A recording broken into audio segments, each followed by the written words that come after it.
স্বাগত ব্যবসা বাণিজ্য নিয়ে দেশ টিভির নিয়মিত আয়োজন বিজনেস টাইমসে আপনাদের সঙ্গে আছি আমি সাদিয়া লাবণী। দর্শক, উচ্চ সুদের হার এবং নির্মাণ সামগ্রীর মূল্য বৃদ্ধি সহ ক্রেতাদের ক্রয় ক্ষমতা কমে যাওয়া নানা সংকটে আবাসন খাত দেশের। এই অবস্থাতেই আসছে 2026-27 অর্থ বছরের বাজেট। এই বাজেটে আবাসন খাত সংশ্লিষ্ট তাদের প্রত্যাশা কি এবং চ্যালেঞ্জগুলোকে কি, এসব বিষয় নিয়ে আমাদের আজকের আয়োজন। আলোচনায় আমাদের সঙ্গে আছেন রিহাবের vice president finance doctor Mohammad Harunur Rashid. আপনাকে স্বাগত। জি, আপনাকে আসসালামু আলাইকুম। জি, প্রথমেই আপনার কাছে আমি জানতে চাই, গতকাল আপনাদের গভর্নরের সঙ্গে একটা বৈঠক ছিল। ওই বৈঠকে আসলে কি কি বিষয় আলোচনা হয়েছে এবং আপনাদের যেসব সংকট চলছে আবাসন খাতে, ওই সংকট মোকাবেলায় আপনারা কি কি ধরনের কি কি প্রস্তাব করেছেন? ধন্যবাদ আপনাকে এবং দেশ টিভির দর্শক শ্রোতাদেরকে। কালকে আমাদের বিকালে পূর্ব নির্ধারিত একটা মিটিং ছিল গভর্নর মহোদয়ের সাথে। আমরা সুনির্দিষ্টভাবে কয়েকটা প্রস্তাব দিয়েছি মাননীয় গভর্নরকে। প্রথম প্রস্তাব হলো অন্ন, বস্ত্র, বাসস্থান, এটা মানুষের একটা নিড, প্রয়োজন। সারা পৃথিবীতে দেখবেন যে যারা প্রথম প্লট কিনে তার জন্য সরকারের পক্ষ থেকে প্রণোদনা দেওয়া হয়। তা আমরা বলেছি যে যেহেতু আমরা গভর্নমেন্টের একটা ডেভেলপমেন্ট পার্টনার, যেহেতু আমরা এটা করি, এই প্লট আমরা মানুষকে প্রদান করি, তাহলে যারা প্লট প্রথম কিনবে, প্রথম ক্রেতাকে যেন গভর্নমেন্ট খুব সিঙ্গেল ডিজিটে, খুব নামে মাত্র মূল্যে দীর্ঘমেয়াদী কিস্তিতে প্লট কেনার সুযোগ করে দেয়। এটা কি একদমই মানে অবাস্তব প্রস্তাবনা বলে মনে হয় না? আপনার আমার সবার কিন্তু একটা মানে নিড, অন্ন, বস্ত্র, বাসস্থান, শিক্ষা, চিকিৎসা, সেটা তো রাষ্ট্রের দায়িত্ব, রাষ্ট্র করে দিতে হবে জনগণকে। তা আমরা যেটা করি, অত এটা তো মানে একজন মানুষকে তার খাওয়ার ক্ষেত্রে, বাসস্থানের ক্ষেত্রে, শিক্ষার ক্ষেত্রে, চিকিৎসার ক্ষেত্রে এটা তো রাষ্ট্রকে করে দিতে হবে। তো এটা রিহাব করছে, অতএব এখানে তো এটা একেবারে বাস্তবিক বিষয়, এটা সারা পৃথিবীতে আছে, কিন্তু আমাদের দেশে নাই। অতএব এটা মানুষ একটা মৌলিক অধিকার। আপনাদের এমন প্রস্তাবনায় গভর্নর কি বলেছে? গভর্নর এটাতে একমত হয়েছে, বলছে এটা অবশ্যই উচিত, এটা একটা বিষয়। দ্বিতীয়ত বলেছি আমরা যে সিঙ্গেল ডিজিটের দীর্ঘমেয়াদী আপনার লোন ফ্যাসিলিটি যেন পায়। কারণ 10 বছর মেয়াদিতে একজন লোকে 1 কোটি টাকা, একজন যারা চাকরিজীবী তাদের পক্ষ থেকে 10 বছরের ভিতরে তার টাকাটা পরিশোধ করা সম্ভব হয় না। অর্থাৎ এটা যদি 20 বছর 30 বছর মেয়াদি থাকে, তাহলে কিন্তু সে প্লট এভেল করতে তার জন্য সুবিধা হয়। সে ভাড়ার টাকা দিয়ে কিন্তু সে প্লটের কিস্তি পরিশোধ করতে পারে। এটা আমরা একটা দাবি করেছি। এটা আমরা একটা প্রণোদনা দাবি করেছি যে মিনিমাম 5,000 কোটি টাকার একটা প্রণোদনা প্যাকেজ যদি এই খাতে দেয়, তাহলে এই খাত সংশ্লিষ্ট যারা আছে তারা এই নির্মাণের কাজগুলোকে করতে সুবিধা হবে। এভাবে আমরা কয়েকটা সুনির্দিষ্ট দাবি দিয়েছি, যে মাননীয় গভর্নর মহোদয় বলেছেন যে এই প্রস্তাবগুলো তারা মাননীয় মন্ত্রী সহ সংশ্লিষ্টদের সাথে আলাপ করে এটাকে সমাধান করার আশ্বাস করেছেন। আবাসন খাতে তো এখন উচ্চ সুদ হার, এটা শুধু আবাসন খাতে না, সব খাতেই এই উচ্চ সুদের হার আসলে আবাসন খাত ব্যবসা এবং ফ্ল্যাট ক্রেতাদের উপরে কি ধরনের প্রভাব ফেলছে? অবশ্যই নেতিবাচক প্রভাব ফেলছে। কারণ আপনি জানেন যে আবাসন খাতটা হলো মানুষের একটা মৌলিক নিড। মানুষের একটা ছোটকাল থেকে একটা কল্পনা থাকে, স্বপ্ন থাকে যে আবাসন সেক্টরে তার একটা প্লট থাকবে, প্রত্যেকটা পরিবারে থাকে। কিন্তু এই খাতে আপনার যেভাবে আপনার সুদের হার বৃদ্ধি এবং আপনার নির্মাণ সামগ্রী লাফায় লাফায় বৃদ্ধি পাচ্ছে, এর মাধ্যমে কিন্তু এটা আফটারঅল কিন্তু যারা প্রান্তিক ক্রেতা তাদের জন্যই কিন্তু এটা একটা বার্ডেন হয়ে যাচ্ছে।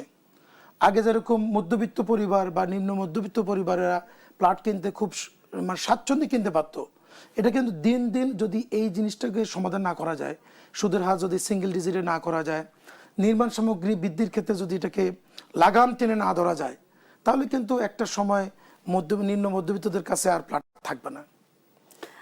এই মুহূর্তে আসলে আবাসন খাতের সবচেয়ে বড় সংকটগুলো কি কি আপনার কাছে কি মনে হয়? আমি আবাসন খাতের সংকটের আগে একটু আবাসন খাত নিয়ে একটু কথা বলতে চাই।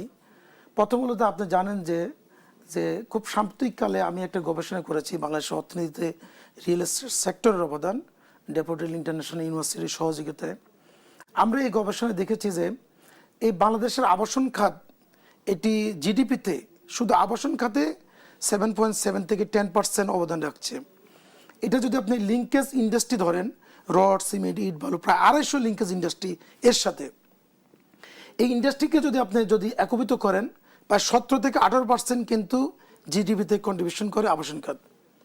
সারা বাংলাদেশের স্কিল এবং আনস্কিল লেবার, এরপরে মার্কেটিং যারা জব করে, ইঞ্জিনিয়ার, ডিপ্লোমা ইঞ্জিনিয়ার, বিভিন্ন সেক্টরের সব মিলে প্রায় 50 লক্ষ শ্রমিক এখানে কাজ করে। এবং সবচেয়ে মজার ব্যাপার হচ্ছে যে একমাত্র আবাসন খাতে শ্রমিকদের কোনো ক্রাইসিস নেই। শ্রমিকরা কিন্তু কোনোদিন রাস্তায় নামে নাই যে আমার বেতন নাই, আমার বোনাস নাই। আমরা কিন্তু খুব ডিউ টাইমে বেতনটা পরিশোধ করি। এরপর আপনি যদি চিন্তা করেন যে আমরা প্রতি বছর 14,000 প্লট ক্রেতাদের কাছে হ্যান্ডওভার করি। সারা বাংলাদেশে আমি রাজুক, সিডিএ, কেডিএ সব বিভিন্ন সংস্থা জরিপ করে দেখেছি যে আমাদের 45 থেকে 50,000 লাস্ট 10 ইয়ার্সে আমরা কিন্তু প্ল্যান অনুমোদন করেছি। আজকে ঢাকা শহরে যে নান্দনিক যে পরিবেশ দেখছেন, উচ্চ অট্টালিকা যে নতুন নতুন শহর সাজছে, এটা কিন্তু আবাসন খাতের কারণেই কিন্তু হচ্ছে। তো এটা একটা বড় ধরনের একটা ইন্ডাস্ট্রি, এটা কিন্তু এখন প্রান্তিক কোনো খাত না, এটা একটা মূল খাত যেটা রাষ্ট্রের একটা ডেভেলপমেন্ট পার্টনার। এই খাতেই কিন্তু আমরা দেখেছি নানান ধরনের সংকটের মুখে এবং এর সাথে নির্মাণ সামগ্রীর যে মূল্য বৃদ্ধি, একজন ক্রেতা হয়তো বা একটা ফ্ল্যাট কখনো 50 লাখ টাকায় সে বুক দিল, কিন্তু টাইমিং এর কারণে এবং এইটার দাম বৃদ্ধির কারণে নির্মাণ সামগ্রী সেটা অনেক দাম হয়ে যায়। এই ব্যাপারটা, এই বিষয়গুলো নিয়ে আপনাদের এক্ষেত্রে আমি যেটা বলছি এবং রাষ্ট্রকে বলবো এখন আপনার মাধ্যমে, যে পৃথিবীতে কিন্তু কোথাও কিন্তু নির্মাণ সামগ্রী ভাবে লাফায় লাফায় বৃদ্ধি করার কোনো প্রবণতা নেই। আমি বলছি যে এক্ষেত্রে আমাদের বলছে যে একটা ওয়ান স্টপ সার্ভিস করার জন্য। ওয়ান স্টপ সার্ভিসটা কি? রড, সিমেন্ট, ইট, বালু, সিরামিক থেকে শুরু করে যারা যারা নির্মাণ সামগ্রী বৃদ্ধি করতে চায়, সেটা ইন্টারন্যাশনাল মার্কেট হোক বা যুদ্ধ বিগ্রহ ক্রাইসিস হোক, ডলার সংকট হোক, তেলের মার্কেট হোক, যারাই বৃদ্ধি করতে চায় তারা বাণিজ্য মন্ত্রণালয়ের মাধ্যমে বা গৃহ মন্ত্রণালয়ের মাধ্যমে তারা আবেদন করবে, সেখানে রিহাবও আসবে। কত পরিমাণ নির্মাণ সামগ্রী বৃদ্ধি পাচ্ছে এবং সেই পরিমাণ রিহাবকেও ওই পরিমাণ প্লট বৃদ্ধির জন্য অনুমতি দিবে। এখন কিন্তু নির্মাণ সামগ্রী বৃদ্ধি পাচ্ছে লাফায় লাফায়, সে অনুযায়ী কিন্তু প্লট আমরা যারা বিক্রি করি এই হাউজিং সেক্টরে, আমরা কিন্তু সেভাবে বৃদ্ধি করতে পারছি না, যেহেতু আমাদের একটা চুক্তি থাকে, আমাদের একটা টার্ম অফ কন্ডিশনে 3 বছরের একটা চুক্তি থাকে। এই চুক্তি অনুযায়ী কিন্তু আমাদেরকে কাজ করে যাচ্ছে, যার কারণে এটা কিন্তু একটা অস্থিতিশীল পরিবেশ তৈরি হচ্ছে। গত যদি আপনি 5 বছর ধরেন, সেক্ষেত্রে গত 5 বছরের তুলনায় এখন নির্মাণ সামগ্রীর দাম আসলে কতটা বেড়েছে? 5 বছর যদি চিন্তা করেন, এখন প্রায় 30% নির্মাণ সামগ্রী বৃদ্ধি পেয়েছে। 5 বছর যদি চিন্তা করেন, এর প্রভাব কি কোনোভাবে ক্রেতাদের উপরে পড়ছে কিনা এবং আপনাদের ফ্ল্যাট বিক্রি বা এই প্রকল্প বাস্তবায়নের ক্ষেত্রে কি ধরনের প্রভাব ফেলছে? আমি আপনাকে একটু তথ্য দিই। যেমন মনে করেন গত 5 বছর আগে যদি আপনি চিন্তা করেন, সেখানে আপনার 60,000 টাকার নিচে রড ছিল, সেই রডটা এখন আপনার প্রায় 90-95,000 বা 1 লাখ টাকা, কোনো সময় 1 লাখ টাকার উপর উঠে যায়। এরপরে সিমেন্টের কথা বলি, ইটের কথা বলি, বালুর কথা বলি, মানে সকল নির্মাণ সামগ্রী বৃদ্ধি পাচ্ছে। আমি তো গড়ে আপনার লিঙ্ক ইন্ডাস্ট্রিগুলোকে 30% বলছি।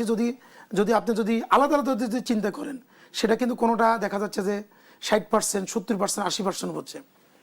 আর যেহেতু নির্মাণ সামগ্রী বৃদ্ধি পাচ্ছে এবং আপনার জমির রেশিও থেকে শুরু করে প্লট বিক্রয়ের ক্ষেত্রে অবশ্যই রেট বেড়েছে এবং এটা যদি গভর্নমেন্ট যদি এখন যদি এটা লাগাম টেনে না ধরে বৃদ্ধির ক্ষেত্রে, তাহলে একটা সময় দেখা যাবে যে আপনার এই প্লট কিন্তু আর আপনার মধ্যবিত্তরা কিনতে পারবে না। সেটাই বলছি যে মধ্যবিত্তের জন্য ফ্ল্যাট বাড়ি বা ফ্ল্যাট কেনা তো দিন দিন একটা অনেক স্বপ্ন হয়ে গেছে।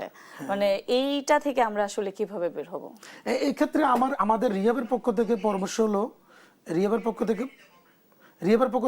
হলো যে গভর্নমেন্টে দেখবেন অনেক জায়গায় খাস জমি আছে প্রচুর পরিমাণ। আপনি মিরপুর বলেন, পূর্বাঞ্চলের দিকে বলেন, ঢাকার ভিতরে বলেন, অনেক কিছু বলেন। আমাদের রিহাবের পক্ষ থেকে দাবি যে গভর্নমেন্ট যদি এই জমিনগুলো যদি রিহাবকে দেওয়া হয়, তাহলে আমরা তো জমির মালিককে 50% দিয়ে দিচ্ছি। ধরেন এখন প্লটের মূল্য এই অঞ্চলে 6,000 টাকা। তো গভর্নমেন্ট যদি আমাদেরকে যদি নিম্নবিত্ত বা নিম্ন উচ্চবিত্ত মধ্যবিত্তের জন্য যদি প্লট কেনার জন্য আমাদের সাথে চুক্তি করে, তাহলে আমরা কিন্তু এই 6,000 টাকার প্লট 3,000 টাকা দিতে পারি, 4,000 টাকা দিতে পারি, তাহলে তো নিম্ন মধ্যবিত্তের জন্য প্লট থাকলো। হারুনুর রশিদ, আমরা আবারও আলোচনায় ফিরবো, একটু বিরতি নিয়ে ফিরছি। জি, দেখছেন বিজনেস টাইমস, ফিরছি বিরতির পর।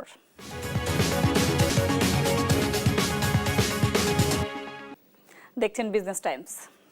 জনাব হারুনুর রশিদ, আমরা যে বিষয়ে কথা বলছিলাম, আমরা তো আবাসন বলতে বা নগরায়ন বলতে শুধু কিন্তু শহর কেন্দ্রিক বিষয়গুলোই বুঝি। শহরের বাইরে আসলে নগরায়ন এবং আবাসিক উন্নয়নে আপনাদের কি ধরনের পদক্ষেপ আছে? ধন্যবাদ আপনাকে। মানে আপনি জানেন যে ঢাকা শহরে কিন্তু একটা ডেপ ডিটেল এরিয়া প্ল্যান 1528 বর্গ কিলোমিটারকে নিয়ে হয়েছে। এতে কিন্তু ঢাকা, নারায়ণগঞ্জ, গাজীপুর, কেরানীগঞ্জ, মুন্সিগঞ্জ মানে বিশাল একটা এলাকা নিয়ে। তা আমরা কিন্তু এই মুহূর্তে রিহাবের পক্ষ থেকে আমরা মাননীয় গৃহায়ন মন্ত্রী এবং সচিব মহোদয়কে বলেছি যে শুধু নগরায়ন বলতে ঢাকা শহরকে আরবানাইজেশন করলে হবে না, সারা বাংলাদেশের প্রতিটি জায়গাকে সামনে রেখে কিন্তু এটাকে চিন্তা করতে হবে। কারণ এদেশে কিন্তু 18 কোটি মানুষ। আপনি যদি প্রত্যেকে যদি কিন্তু বাড়িঘর করার চিন্তা করে, স্বপ্ন দেখে এবং বাস্তবায়ন করে, তাহলে তো কৃষি জমি থাকবে না। অতএব সারা বাংলাদেশকে নিয়ে আপনাকে পরিকল্পনা করতে হবে। সারা বাংলাদেশকে নিয়ে যদি আপনি পরিকল্পনা করেন, সেখানে কোন জায়গায় প্লাট হবে, কোন জায়গায় আপনি ইন্ডাস্ট্রি হবে, কোন জায়গায় কৃষিকাজ হবে, কোন জায়গায় জলাশয় থাকবে, তার মানে প্রত্যেকটা জায়গাকে আপনাকে মেনটেন করতে হবে, মেনশন করতে হবে। আর যদি আপনি মেনশন করতে পারেন, তাহলে ভবিষ্যৎ প্রজন্মের কাছে আমরা কিন্তু একটা সমৃদ্ধ বাংলাদেশ রেখে সেখানে দিতে সক্ষম হব। আপনাদের ভূমিকাটা তো সবচেয়ে জরুরি। আসলে আপনারা কি ভাবছেন? আমরা অবশ্যই আমরা মনে করি যে গভর্নমেন্টের, আমরা যেহেতু উন্নয়ন পার্টনার, আমরা চাই যে সরকার যে যে কাজে যে জায়গায় আমাদেরকে সুযোগ দিবে, সুবিধা দিবে, আমরা সে জায়গায় সরকারের সাথে থাকতে চাই। এই যে আবাসন খাতে যে স্থবিরতা আমরা দেখতে পেয়েছি গত কয়েক বছর, এই স্থবিরতাটা শিল্প এবং কর্মসংস্থানে কি ধরনের প্রভাব ফেলছে? অবশ্যই প্রভাব ফেলছে। কারণ আমরা যেখানে এটা প্রথম হলো যে কেন পড়ছে, এটা প্রথম বুঝতে হবে। বর্তমান কিন্তু যেমন 2008-এর যে একটা বিধিমালা ছিল রাজুকের, নির্মাণ বিধিমালা 2008, সেই বিধিমালাটা হঠাৎ করে 2022-এর আগস্টে এসে আপনার এই বিধিমালাটা চেঞ্জ করে তৎকালীন সরকার একটা নতুন করে একটা বিধিমালা হলো। আপনাকে একটা কথা বলে যে আগে যেমন প্রতি কাঠা জমিনে 3.5টা করে প্লাট করা যেত, নর্মালি 10 তলা একটা বিল্ডিং করা যেত। কিন্তু হঠাৎ করে এই বিধিমালা এসে তারা বলছে যে না, প্রতি কাঠা 2টার বেশি প্লাট করা যাবে না, 2টার প্লাস ম্যানেজ করছে। যখন এই প্লাস ম্যানেজ করছে, জমির মালিক বলতেছে যে আমি তাহলে তোমাকে জমি দিব না, কারণ আমার ভাইয়ের জমিন 5 কাঠা হচ্ছে 10 তলা, আর আমার 5 কাঠা জমিন হচ্ছে এখন 8 তলা 7 তলা। তার মানে যে এখানে তো আমি প্লাট, জমির মালিক আমাকে জমি দিচ্ছে না, ডাবল আবার জমি নিতে পারছে না, স্থবিরতা তো এখানে আসতেছে। 1 2 নম্বরে যে আপনি যদি চিন্তা করেন যে এই বিধিমালা যদি পরিবর্তন না হয়, সংশোধন না হয়, তাহলে এই স্থবিরতা আরও দীর্ঘমেয়াদী হবে এবং এর মাধ্যমে একটা এদেশে স্কিল আনস্কিল যে আমরা পাই 50 থেকে 55 লক্ষ শ্রমিকের কাজ করে তারাও চাকরি হারাবে। আমি একটু অন্য প্রসঙ্গে আসি। প্রতি বছরই আমরা দেখি যে বাজেটে কালো টাকা সাদা করার যে সুযোগটা থাকে সেটা আবাসন খাতেই থাকে। এই বিগত বছরগুলোতে এই সুযোগ কাজে লাগিয়ে আসলে কি ধরনের কত ব্যক্তি প্রতিষ্ঠান তাদের কালো টাকা সাদা করেছে এবং এইটার প্রভাবটা কেমন পড়ে আপনাদের খাতে? আসলে এই কথাটা আসলে আবাসন সেক্টরের উপর এটা এক ধরনের বলা যায় যে এটাকে কি বলবো, ব্লেমই বলবো। এটা আবাসন সেক্টরে যে একমাত্র করে বিষয়টা এমনটা না, আবাসন সেক্টরে যে একমাত্র করে বিষয়টা এমনটা না। আপনাকে আমি একটা কথা বলি, এই 2024-25 অর্থ বছরে আমাদের শুধু রাজস্ব আমরা দিয়েছি 26,700 কোটি টাকার মতো, শুধু ব্যাড ট্যাক্স আমরা আবাসন সেক্টর থেকে দিয়েছি। আমরা এত পরিমাণ ব্যাড ট্যাক্স রাজস্ব খাতে দেওয়ার পরেও সরকারের পক্ষ থেকে কোনো নীতি সহায়তা আমাদের কাছে নাই।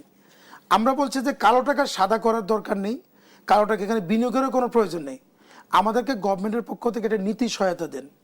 নীতি সহায়তা আপনাকে যদি বলি, সেটা হলো যে এখন অনেকে প্লট কিনছে কিন্তু প্লটটা কিন্তু রেজিস্ট্রেশন নিচ্ছে না। কেন নিচ্ছে না? সাউথ এশিয়ার যদি আপনি যদি আশপাশে যদি রাষ্ট্রগুলো চিন্তা করেন, ভারত, পাকিস্তান, শ্রীলঙ্কা, মায়ানমার থেকে শুরু করে আশপাশের রাষ্ট্রগুলো, সেখানে কিন্তু সিঙ্গেল 7 থেকে 8% কিন্তু রেজিস্ট্রেশন করা যায়। হ্যাঁ, নিবন্ধন ব্যয়টা আমাদের অনেক বেশি, কিন্তু এখানে কিন্তু নিবন্ধন ব্যয়টা হলো 17 থেকে 22% পর্যন্ত। আমরা বলছি যে এখানে আপনি নিবন্ধন ব্যয়টা কমান, তাহলে একটা নিবন্ধন ব্যয় যদি আপনি কমান, একটা লোক 1 কোটি টাকা দিয়ে একটা প্লট কিনে আপনি 22% নিচ্ছেন, 70% নিচ্ছেন। এটা যদি আপনি 8% নেন, তাহলে পুরো 1 কোটি টাকায় কিন্তু সে সাদা করতে পারলো। তাহলে এখানে তো কালো টাকা করার কোনো প্রশ্নই আসে না। আপনি নিবন্ধন ব্যয়টা বাড়ানোর মাধ্যমে মূলত পক্ষে মানুষকে কালো টাকা রাখার একটা উৎসাহিত করতেছেন। আবার আরেকটা কথা আমি বলি, আমাদের রিহাবের পক্ষ থেকে বলি, সেটা হলো যে এদেশের টাকা যেন এদেশে থাকে। এক্ষেত্রে আপনি অবশ্যই বুঝবেন, আপনার যদি একটা গাড়ি থাকে, এই গাড়িটা প্রথম রেজিস্ট্রেশন কিন্তু 1 লাখ টাকা দিয়ে করেন, যখন এটা ট্রান্সফার করেন মাত্র 10,000 টাকা ট্রান্সফার হয়। যে আমরা একদমই শেষের দিকে চলে আসছি। এই ক্ষেত্রে আমি একটু বলে ফেলি যে এখানে কিন্তু আমাদের ক্ষেত্রে রেজিস্ট্রেশন ক্ষেত্রে আপনি একটা প্লট কিনলেন, এটা 10 লাখ টাকা রেজিস্ট্রেশন করলো, বিক্রি করলো, আবার আজ যে কিনবে সেও 10 লাখ টাকা, তৃতীয় ব্যক্তিও 10 লাখ টাকা। এটা যদি সেকেন্ডারি যদি নামে মাত্র ট্রান্সফার ফি হতো, তাহলে টাকার বিনিয়োগ এখানে থাকতো, বিদেশ থেকে বিনিয়োগ আনার দরকার ছিল না। এই দেশের মানুষরাই কিন্তু বড় একটা সেকেন্ডারি মার্কেট তৈরি করতে পারতো। আপনাকে অসংখ্য ধন্যবাদ আমাদের সঙ্গে যুক্ত হওয়ার জন্য। যে আপনাকেও ধন্যবাদ, দেশ টিভির দর্শক শ্রোতাদেরকেও ধন্যবাদ। আসসালামু আলাইকুম রহমতুল্লাহ। দর্শক, আবাসন খাতের সংকট ও সম্ভাবনা নিয়ে আমরা কথা বলছিলাম রিহাবের vice president finance doctor Mohammad Harun রশিদের সঙ্গে থাকার জন্য ধন্যবাদ।